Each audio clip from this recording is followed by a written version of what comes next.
एक कमरा, 5 लोग और एक सनसनीखेज मर्डर। जयपुर में हुए इस हत्याकांड की सारे देश में चर्चा है। मंगलवार दोपहर 1:30 बजे 3 लोग सुखदेव सिंह गोगामेड़ी के ऑफिस आए और 10 मिनट की बातचीत के बाद कमरे में बैठे 2 हमलावरों ने ताबड़तोड़ फायरिंग शुरू कर दी और इस मर्डर के सीसीटीवी ने देश को हैरान कर दिया। ताबड़तोड़ फायरिंग के दौरान पहली गोली सुखदेव सिंह गोगामेड़ी के सीने पर लगी, दूसरी गोली उनके पास बैठे साथी को मारी गई, तीसरी गोली गोगामेड़ी के कमरे से भागते हुए एक गार्ड को मारी जाती है। गोगामेड़ी के जमीन पर लुढ़कने के बाद उनके पास जाकर सिर पर नजदीक से गोली मारकर यह तय किया जाता है कि वो किसी भी हाल में जिंदा न रहे। जयपुर की इस वारदात में मरने वाला श्री राष्ट्रीय राजपूत करणी सेना का संस्थापक सुखदेव सिंह गोगामेड़ी था, जिन्हें मारने के लिए हमलावरों ने ताबड़तोड़ 17 राउंड फायर किए।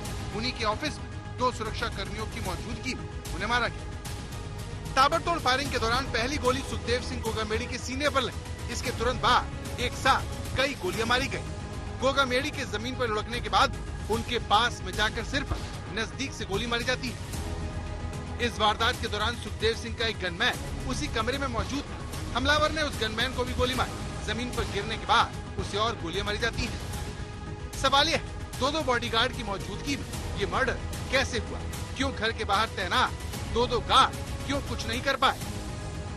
दोनों हमलावरों को घर में घुसते हुए किसी ने आखिर रोका क्यों नहीं?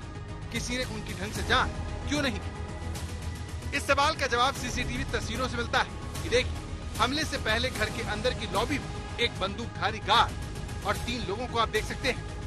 घर के बाहर इसी सुरक्षा के भरोसे अंदर गोगामेड़ी बेखौफ होकर अपने ऊपर के खतरे से अनजान था और फोन पर बात कर रहा था। इसके बाद गोगामेड़ी अपने साथी को फोन देता है, इस बात से बेखबर कि उसके सामने बैठे दोनों लोग उसे मारने वाले हैं। गोली चलाने से करीब 60 सेकंड पहले हमलावर अपने साथी की तरफ देखकर एक्शन का इशारा करता है। तभी गोगामेड़ी के पास फोन आता है। बगल में बैठा साथी भी फोन देखने लगता है।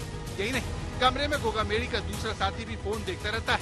मौका देखकर हमलावर तेजी से पीछे होकर रिवॉल्वर निकालता है और पहले ही 3 फायर में गोगामेड़ी और कमरे में मौजूद बाकी 2 लोगों का काम तमाम हो जाता है। घर के अंदर फायरिंग से बाहर खड़े 2 गार्ड हरकत में आते हैं, पोजीशन लेने की कोशिश करते हैं, लेकिन हमलावरों की फायरिंग के डर से भाग खड़े होते हैं। फिर तीसरा हमलावर गिरते हुए दिखता है। उसे छोड़कर बाकी 2 हमलावर गोलियां चलाते हुए आराम से भाग जाते हैं।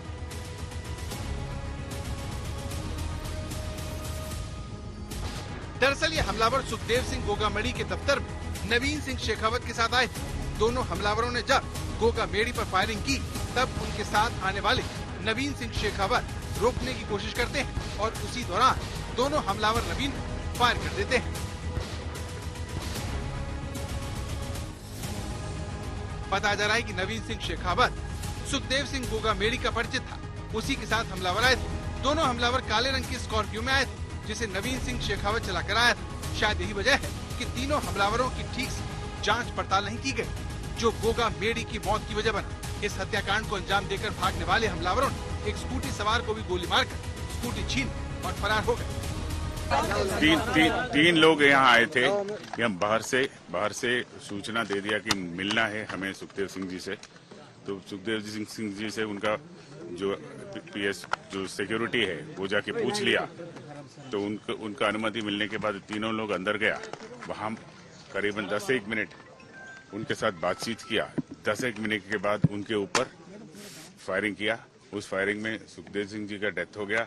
उनके बगल में जो सिक्योरिटी खड़ा था उनके भी गोली लग गया। वो अभी हॉस्पिटल में आईसीयू में है। और इस क्रॉसफायर के दौरान 3 हमलावरों में एक का भी डेथ हो गया। इस हत्याकांड में दोनों हमलावर बेखौफ दिखे। कानून का डर उनमें रत्ती भर भी नहीं था।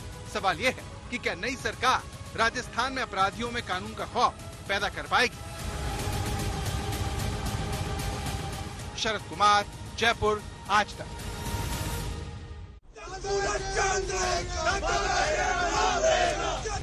गोगामेड़ी की हत्या से उसके समर्थकों में बेहद नाराजगी और वो जान देने या लेने की बात कर रहे हैं।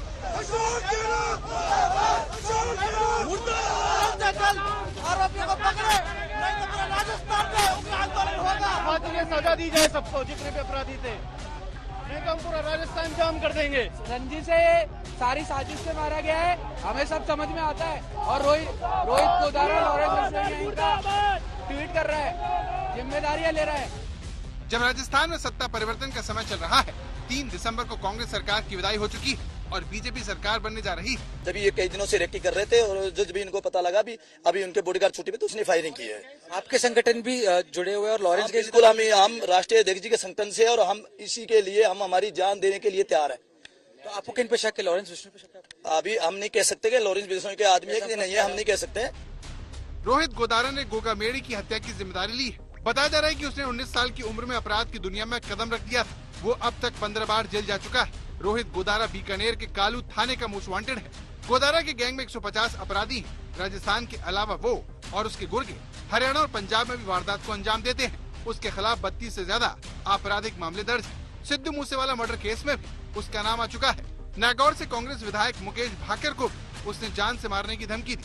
पुलिस ने गोदारा के खिलाफ रेड कॉर्नर नोटिस भी जारी कर दिया था। उस पर 1 लाख का भी इनाम है। 2022 में वो गैंगस्टर राजू ठेठ की हत्या की जिम्मेदारी ले चुका है।